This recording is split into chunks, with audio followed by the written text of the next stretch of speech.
You're making a mistake right now, and you don't even realize it. Every time you speak too quickly, explain too much, or rush to fill silence, you are quietly giving away your power. It doesn't feel like it in the moment. It feels natural. It feels honest. It even feels confident. But the price you pay is subtle, and by the time you notice it, it's already too late. Because the more you reveal, the easier you become to read. And the easier you are to read, the easier you are to control. Most people think power comes from speaking clearly, expressing openly, and making sure everyone understands them. But the truth works in the opposite direction. Power comes from what people can't figure out about you. Think about the last time you were in a conversation where you felt the need to explain yourself. Maybe someone questioned your decision. Maybe they didn't agree with you.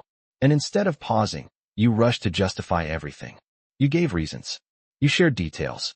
You tried to prove your point. In that moment, it felt like you were gaining ground. But what actually happened is you exposed your thinking process. You showed how you react under pressure. You revealed what matters to you and what doesn't. And the other person? They didn't just listen. They learned you. This is where most people lose without realizing it. Not because they're weak, but because they're too transparent. They believe that being understood gives them control. But in reality, being understood too quickly makes you predictable. And predictability is where leverage disappears. Because once someone can predict your reactions, they can influence them. Once they know what triggers you, they can guide your behavior without you noticing. And here's the part that almost nobody sees. The moment you feel the strongest urge to speak is often the exact moment you should stay silent. That discomfort you feel in silence, that's not weakness. That's tension. And tension is where control begins to shift. Most people can't handle it. They rush to break it. They fill the space with words. They think silence means losing. But the person who can hold that silence just a little longer forces the other side to react first. And when someone reacts first, they reveal more than they intended. They expose their priorities, their insecurities, their strategy. That's how the balance changes. Not through force, not through louder words, but through restraint, through choosing not to give away what everyone else gives away freely. And yet, this is exactly what you've been trained not to do. You've been taught to speak up, to clarify, to respond immediately. You've been told that silence is awkward, that pauses make you look unsure. So you keep talking. You keep explaining. You keep trying to stay in control without realizing that control is already slipping away. Because the real game isn't about who speaks more. It's about who reveals less and understands more. And right now, you might already be giving away more than you think. And this is where Ethan kept losing without ever understanding why. He thought he was doing everything right. He spoke clearly. He explained his intentions. He made sure no one misunderstood him. And yet, somehow, people kept stepping ahead of him, making decisions around him, even using his own words against him. It didn't make sense to him. Because from his perspective, he was being honest, open, direct. But what he didn't see was this. Every time he spoke, he wasn't just communicating. He was positioning himself. And without realizing it, he kept positioning himself lower. Because the more he explained, the more he signaled uncertainty. The more he justified, the more he invited challenge. The more he reacted, the more he showed where he could be pushed. And people notice these things, even if they don't say it out loud. Now compare that to Lucas. Lucas didn't rush to respond. When someone questioned him, he didn't immediately defend himself. He paused. He looked at them. Sometimes he said nothing at all. And in that silence, something interesting happened. The other person started talking more. They started filling the gap. They started revealing what they actually wanted. And suddenly, Lucas had more information without giving away any of his own. But here's the part most people completely misunderstand. Silence is not about saying nothing. It's about choosing what not to say.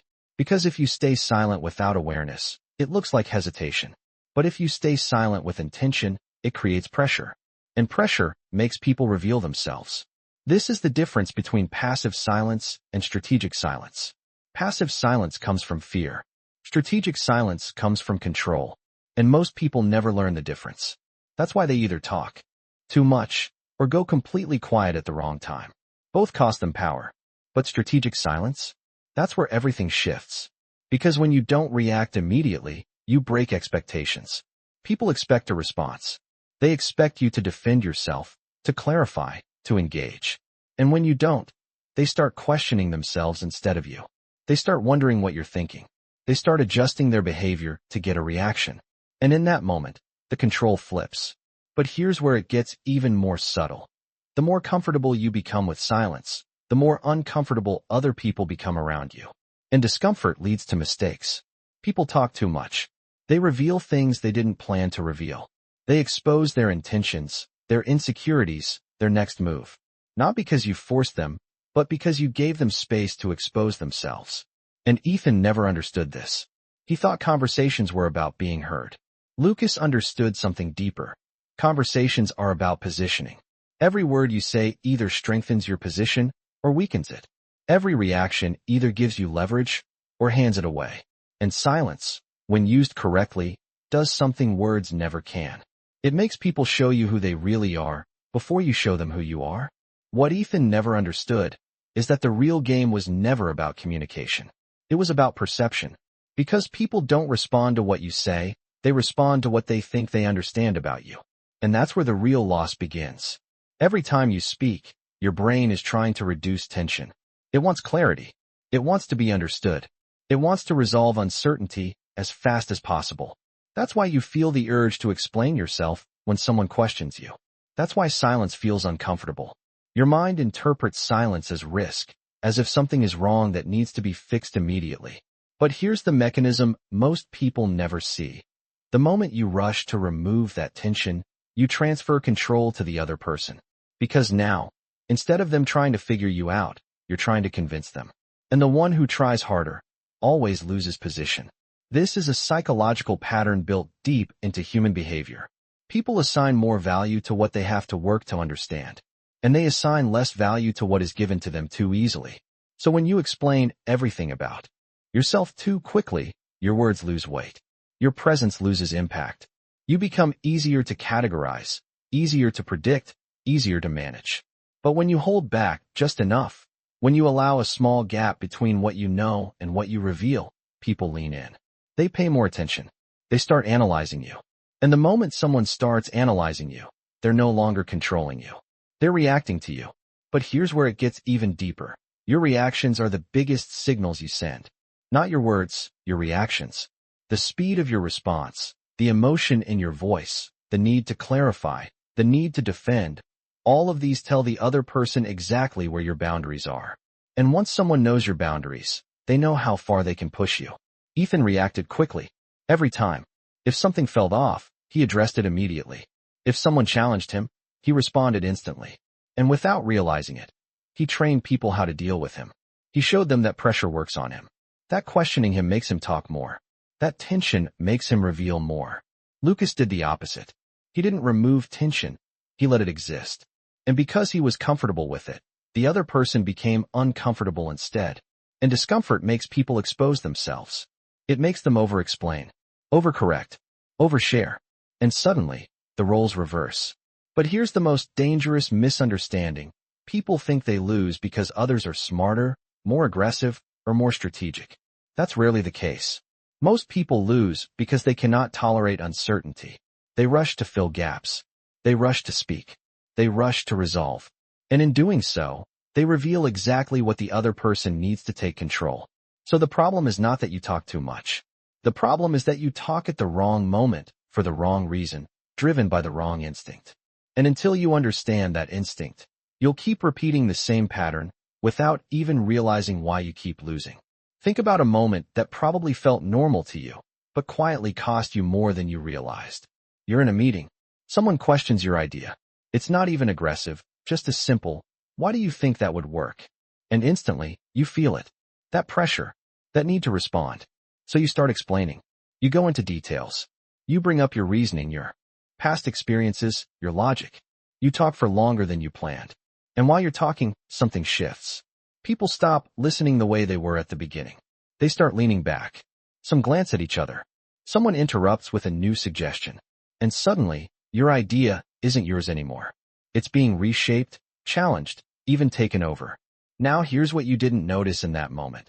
The second you started over-explaining, you moved from a position of authority to a position of defense.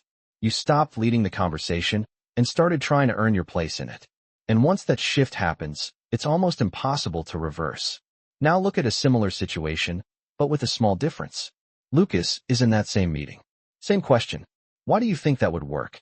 But instead of rushing to answer, he pauses. Just for a second. He looks at the person asking. Then he says something simple. What part of it doesn't make sense to you? Now the pressure moves. The other person has to explain themselves. They reveal what they're actually thinking. Maybe they're unsure. Maybe they didn't fully understand. Maybe they're just testing him. But now Lucas knows. And because he didn't rush to explain everything, he kept his position. He didn't give away his full strategy. He didn't expose every detail. He only responded to what was necessary. That's the difference most people miss. It's not about saying less all the time. It's about not saying more than the moment requires. Another situation, you're texting someone. Maybe it's someone you like.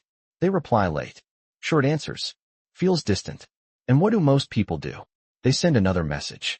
Then another. Trying to fix the silence. Trying to bring the energy back. But what actually happens is they reveal insecurity. They show that the silence is affecting them. And now the other person knows exactly where they stand. But someone like Lucas? He notices the shift and does nothing. He doesn't chase. He doesn't fill the gap. And because of that, the other person starts wondering, did I say something wrong? Why aren't they replying? The dynamic flips without a single extra word. Or think about arguments. Someone says something unfair, maybe even slightly disrespectful. Ethan reacts immediately. He defends himself. He explains why it's wrong. He tries to correct the situation.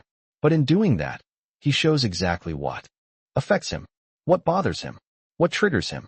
And once that's visible, it can be used again. Lucas hears the same comment and stays silent. Not passive, not weak, just still. And that silence does something powerful. It forces the other person to sit with what they just said. It removes the reaction they expected. And when people don't get the reaction they expect, they start questioning themselves. These situations happen every day. Conversations, texts, meetings, small interactions. And in each one, there's a moment where you either hold your position or slowly give it away. The problem is, most of those moments feel insignificant. They feel automatic. You don't even notice when you cross the line from control into exposure. But once you start seeing these patterns, you realize something uncomfortable. You were never losing because of big mistakes. You were losing in small, quiet moments where you said just a little too much. So what do you actually do instead? If talking too much quietly takes your power, then the solution isn't just talk less. That's where most people get it wrong. They hear this idea and think they need to become quiet, distant, or cold. But that doesn't give you control, it just makes you invisible. And invisible people don't have power either. The real shift starts with something much more subtle. You stop reacting automatically. That's the first layer. Because right now, most of your words aren't choices, they're reactions. Someone questions you, you explain. Someone goes quiet, you fill the gap. Someone challenges you, you defend. It feels natural, but it's not intentional. And anything that isn't intentional can be predicted. So instead of trying to be silent, you start by delaying your response. Just slightly. A few seconds longer than what feels comfortable. That pause does two things at the same time. First, it breaks the pattern. People expect you to respond instantly. When you don't, they feel it. Second, it gives you space to choose your response instead of reacting. And that small gap? That's where control begins. But here's where it gets more precise. You don't stay silent randomly. You stay silent when the other person needs something from you. When they're asking, probing, trying to understand, trying to get a reaction. That's when your words have the most value. And value comes from scarcity. The less you give, the more it matters. The moment you answer everything, your value drops. The moment you hold back just enough, your presence increases. People lean in. They listen more carefully.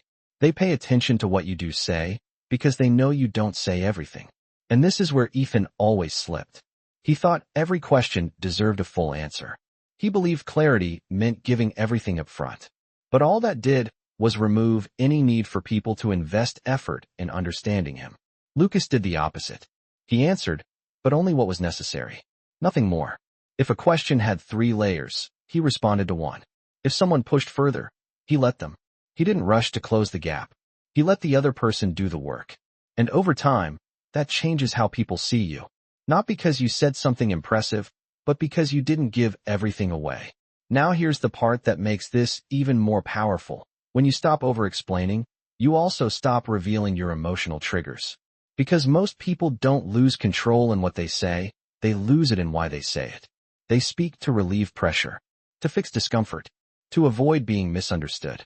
And the moment someone sees that pattern, they can create that pressure on purpose.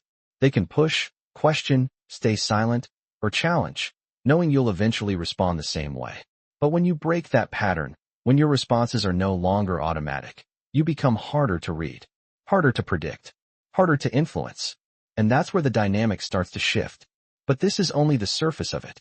Because there's a deeper layer, a specific moment where saying nothing gives you far more control than saying the perfect thing. And most people miss that moment completely, without even realizing what they just lost. The reason this works is deeper than most people think, because silence doesn't just change what you say, it changes how other people experience you.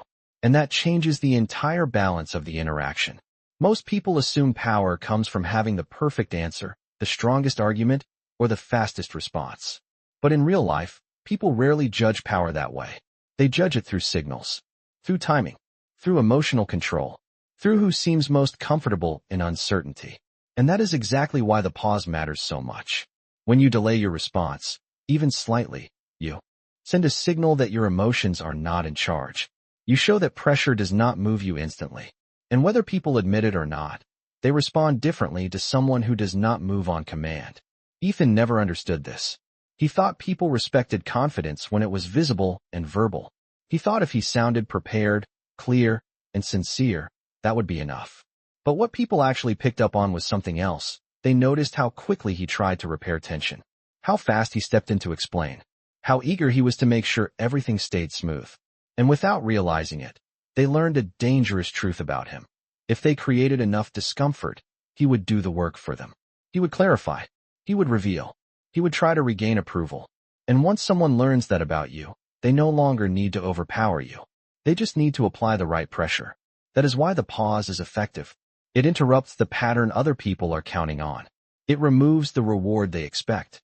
When someone challenges you, questions you, or leaves an awkward silence hanging in the air, they are often waiting to see what you will do next. Most people rush to fill that gap. They answer too fast, explain too much, or show emotion too early.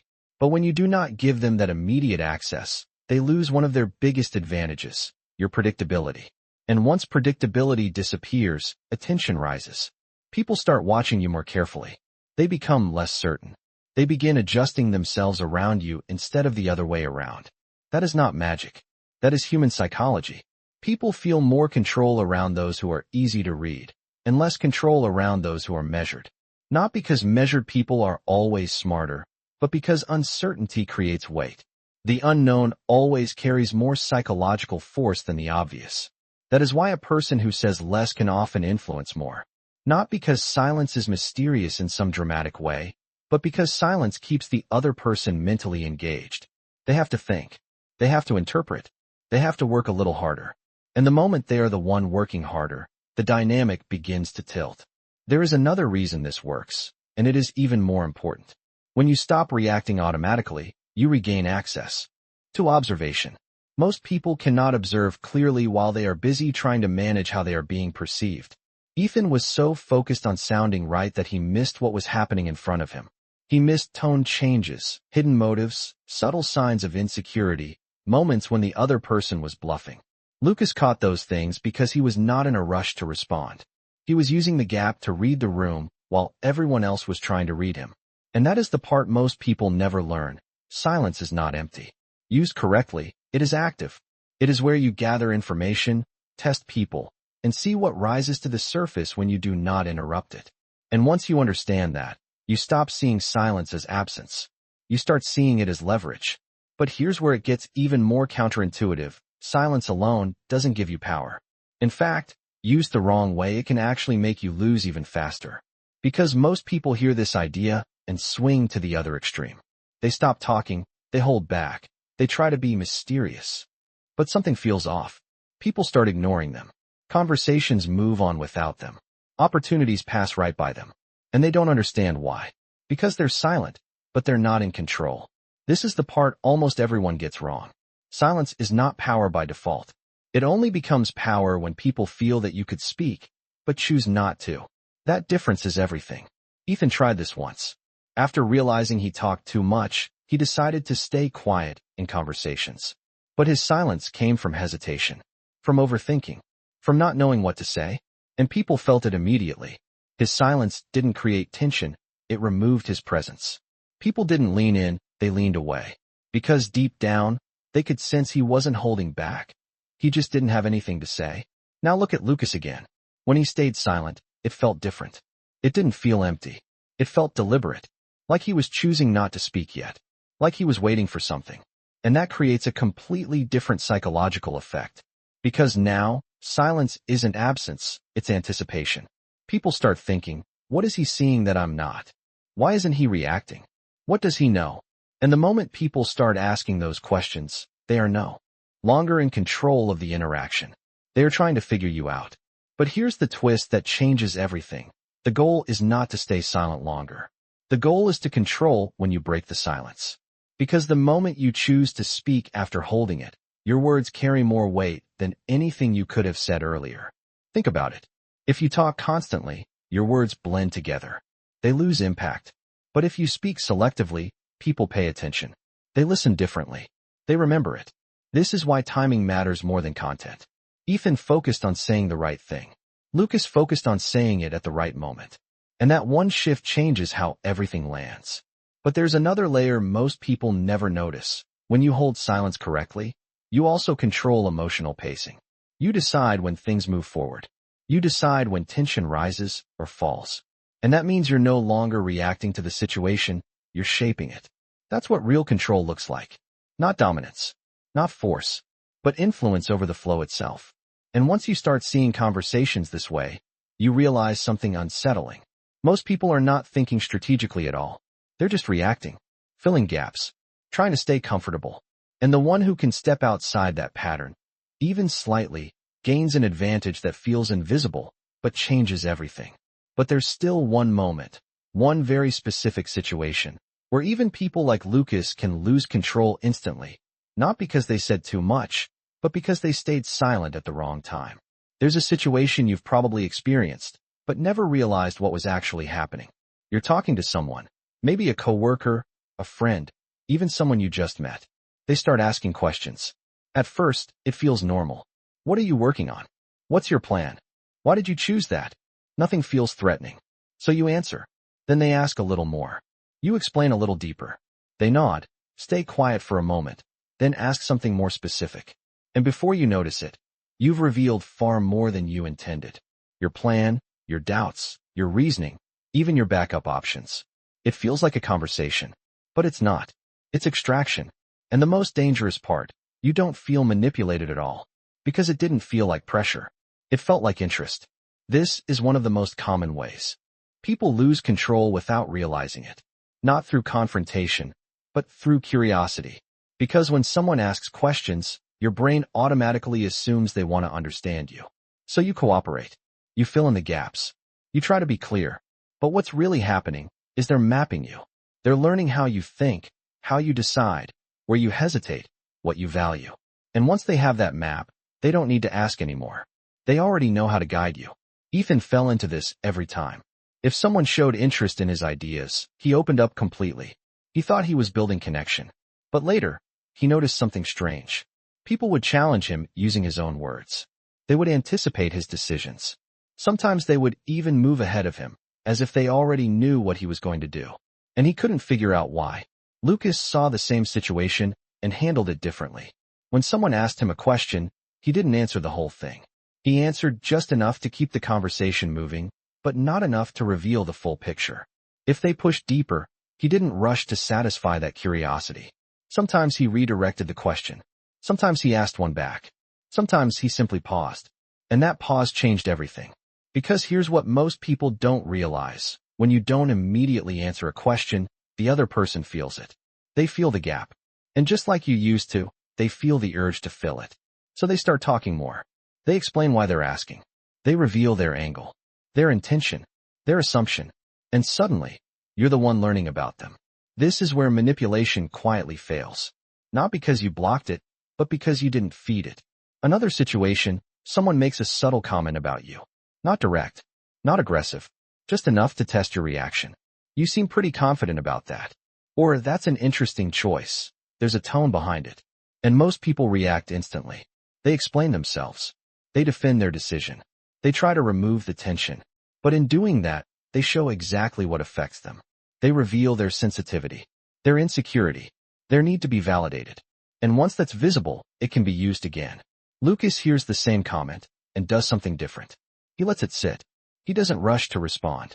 And in that silence, the other person starts adjusting. Maybe they soften their tone.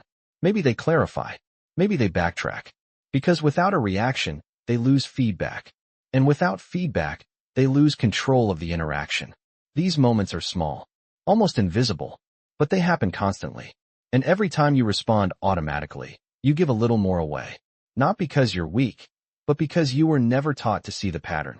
And once you start seeing it, you realize something uncomfortable. Some people don't need to control you directly. They just need you to keep talking. If you don't change this pattern, the cost isn't loud. It's quiet. And that's exactly why it's dangerous. Because you won't see a single moment where everything collapses. Instead, you'll slowly lose position, one interaction at a time. You'll notice people interrupt you more. Not aggressively, just naturally. As if what you're saying carries less weight. You'll see your ideas get reshaped by others, or worse, taken and presented with more confidence than you showed. You'll feel like you're always explaining yourself, but never fully being respected. And over time, something even more subtle happens. People stop taking you seriously before you even speak. Not because you lack ability, but because your patterns train them to see you a certain way. Predictable, easy to read, easy to influence. That's how reputations are built. Not from big moments, but from repeated small signals. Every time you over-explain, you signal uncertainty. Every time you react instantly, you signal pressure affects you. Every time you try to fix the conversation, you signal you need approval. And people may not consciously think about it, but they adjust around it. They test you more. They push you further. They give you less space to lead. And the worst part? You'll start to internalize it. You'll think you need to speak better, explain clearer, prove yourself more. So you talk even more. You try even harder. And that only reinforces the pattern. This is how people get stuck in a loop without realizing it. They think the problem is what they say, when the real problem is how they position themselves every time they say it. Ethan lived in that loop for years. He kept improving his arguments, his communication, his clarity. But nothing changed. Because the issue was never his content. It was his timing and control. He was always responding, never deciding. And when you're always responding, you're always one step behind. Lucas understood something that most people overlook. Control is not about dominating the conversation. It's about controlling your exposure within it. What you reveal, when you reveal it, and what you choose to keep back. Because once people see everything, there's nothing left to respect, question, or work for. And when there's nothing left to work for, attention drops. Interest drops. Influence disappears. But here's where the long-term damage becomes even more serious. When people realize they can predict you, they stop engaging with you as an equal. They start managing you, steering conversations in ways that benefit them, asking questions that lead you where they want, creating small pressures that trigger the same reactions every time. And you won't even notice it happening because it feels natural. It feels like normal conversation. But underneath it, the dynamic has already shifted. You're no longer shaping the interaction. You're being shaped by it. And the longer this continues, the harder it becomes to reverse. Because once people get used to a certain version of you, they expect it. And expectations are powerful. They define how people treat you before you even open your mouth. That's the real cost.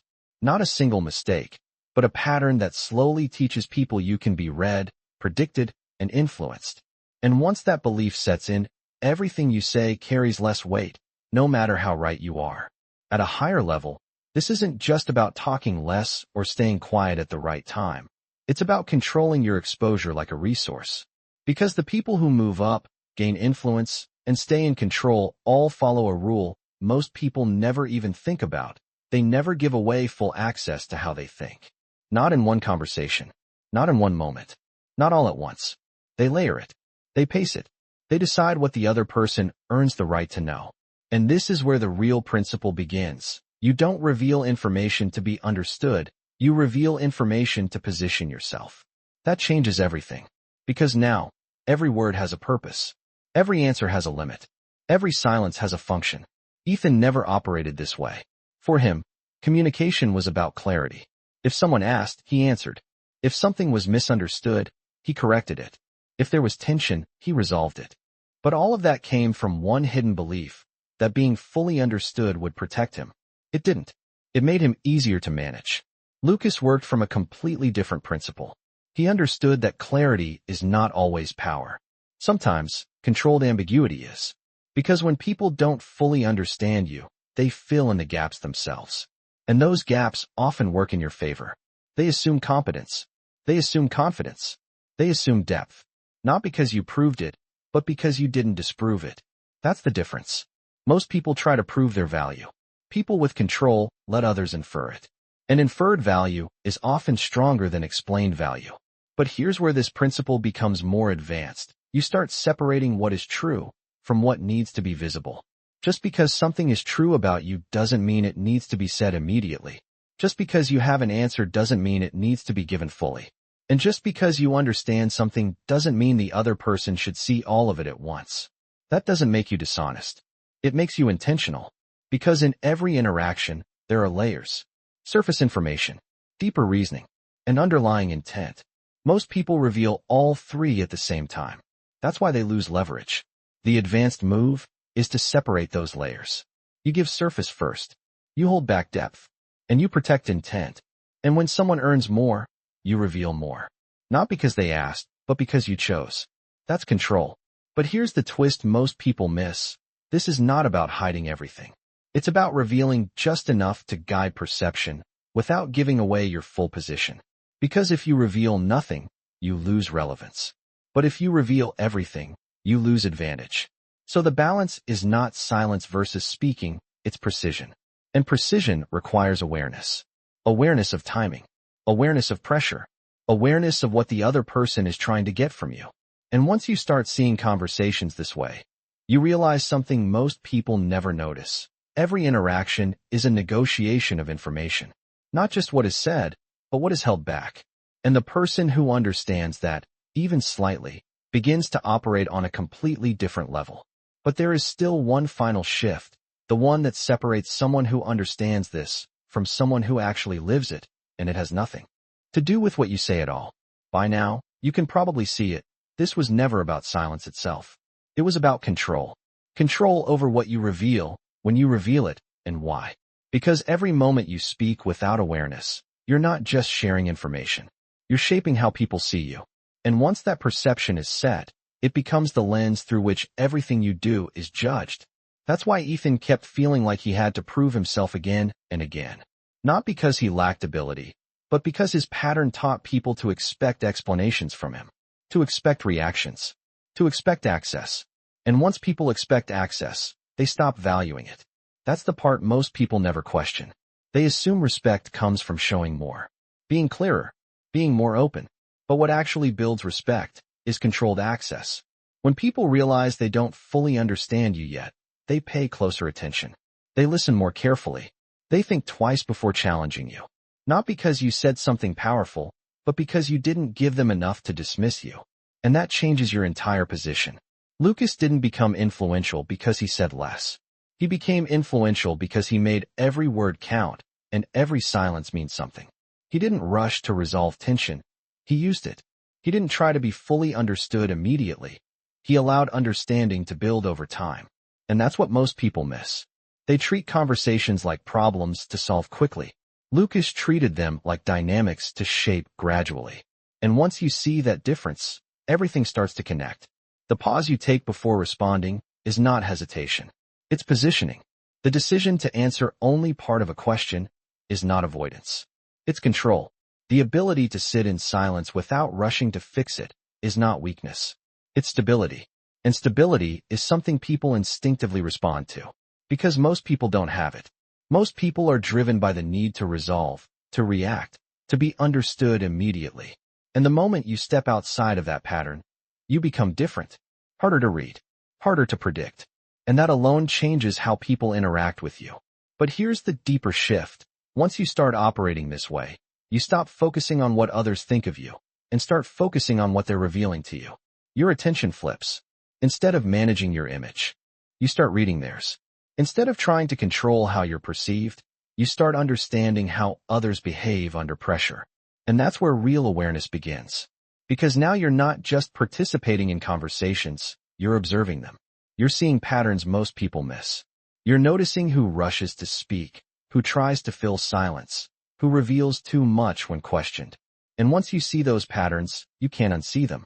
You start recognizing the same behaviors in different people, in different situations, over and over again.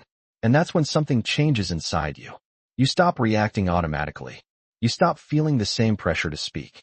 You start choosing your moments instead of being pulled into them. And that's when control becomes natural, not forced. Not calculated, but consistent. Because at the end of the day, the difference between someone who gets influenced and someone who stays in control is not intelligence. It's awareness of these small, invisible moments and the discipline to handle them differently. If you want this to actually change how people treat you, you don't need a complete transformation. You need a small shift applied at the right moments. Because this isn't about becoming someone else. It's about interrupting the pattern that keeps costing you power. So start with something simple, something almost invisible. The next time someone asks you a question, don't answer immediately. Just pause. Not long enough to feel awkward. Just long enough to feel intentional. That pause alone will feel uncomfortable at first. Your instinct will tell you to speak, to fill the space, to keep things smooth. But that discomfort is exactly where the shift begins. Because in that moment, you're no longer reacting, you're choosing. And that's the first step most people never take. Then, when you do answer, don't answer everything. Give a clear response, but stop before you feel fully explained. Leave a small gap. Not enough to confuse, just enough to keep control. Most people won't even notice what you held back, but they will feel the difference. They'll listen more carefully. They'll ask better questions. And without realizing it, they'll start adjusting to you. Another shift. Pay attention to when you feel the strongest urge to speak. Not the normal moments, the intense ones. When you feel misunderstood. When someone challenges you. When silence feels uncomfortable. Those are the moments that define everything. Because that urge is not coming from logic, it's coming from pressure. And if you speak from pressure, you reveal more than you intend. So instead of reacting, hold it. Just for a second longer than you usually would. You don't need to win the moment. You just need to not lose your position. And that's a completely different goal. Another move. When someone keeps asking you questions, don't just keep answering. At some point, redirect. Ask something back. Not aggressively, just enough to shift the focus. Because conversations are rarely one-sided unless you allow them to be. And the moment you stop feeding all the information forward, the dynamic starts to rebalance. But here's where it becomes more subtle. Watch how people respond when you change these patterns. Some will lean in. Some will try harder. Some will reveal more. But some will become slightly uncomfortable. Not because you did something wrong, but because you broke the pattern they were used to. And that reaction tells you more than anything they could say directly. This is where the real learning begins. Not in what you say, but in what you start to see. Because once you slow down your responses, once you stop over-explaining, once you allow silence to exist without rushing to fix it, you'll notice things you never noticed before. Small shifts in tone, subtle pressure, hidden intentions behind simple questions. And the more you notice, the less you'll feel the need to react. But this is only the first layer. Because there's still a deeper skill, one that has nothing to do with how long you stay silent, but everything to do with how you use the moment right before you speak. And that's where most people still give everything away without even realizing it. At some point, you'll notice something shift, and it won't be obvious at first. It won't feel like a big breakthrough. It will feel quiet, subtle, almost like nothing changed, but everything is different. Conversations will start to feel slower, not because people are speaking less, but because you're no longer rushing through them. You'll start hearing what people actually say, instead of just waiting for your turn to respond. You'll start noticing the gaps, the pauses, the moments where something feels slightly off. And instead of filling those gaps automatically, you'll let them exist. And that's when something interesting happens. People begin to reveal themselves without you asking. Not in dramatic ways, but in small details. the way they rephrase a question, the way they adjust their tone when you don't react, the way they add more information when you don't immediately respond. These are things that were always there. You just couldn't see them before because you were too busy managing your own reactions. And now you're not. That's the real shift. You're no longer trying to control how you're perceived in every moment. You're observing how others behave when they don't get the reactions they expect. And that awareness gives you something most people never develop: patience in the middle of pressure. Because before, pressure made you speak. Now, pressure becomes information. But here's where it goes even deeper. Once you start seeing these patterns, you begin to notice something uncomfortable. The same behaviors repeat across different people, different situations, different environments. The person who talks too much under pressure, the one who over-explains, the one who rushes to fill silence. It's not random. It's predictable. And if it's predictable in them, it was predictable in you too. That's the realization most people avoid. Because it means the way you've been reacting, the way you've been speaking, the way you've been trying to stay in control, was never as unique as you thought. It followed a pattern. And patterns can be read, controlled, influenced. But now, you're stepping outside of that. Not completely, not perfectly, but enough to change how people experience you. And once that changes, everything else starts to follow. You won't need to prove as much. You won't feel the same pressure to explain. You won't react as quickly. And people will start adjusting to you, even if they don't understand why. But here's the part that most people still don't fully grasp. This isn't just about silence, or words, or timing. It's about what happens in the moment before you decide to speak. That split second, where you either follow the old instinct, or choose something different. Because that moment is where control is either lost or created. And once you become aware of it, you start to see it everywhere. In every conversation, every interaction, every situation where something feels slightly uncomfortable, slightly uncertain, slightly tense. And the question is no longer, what should I say? The question becomes something else entirely. In that exact moment when you feel the urge to speak, are you choosing your words, or are your words choosing you?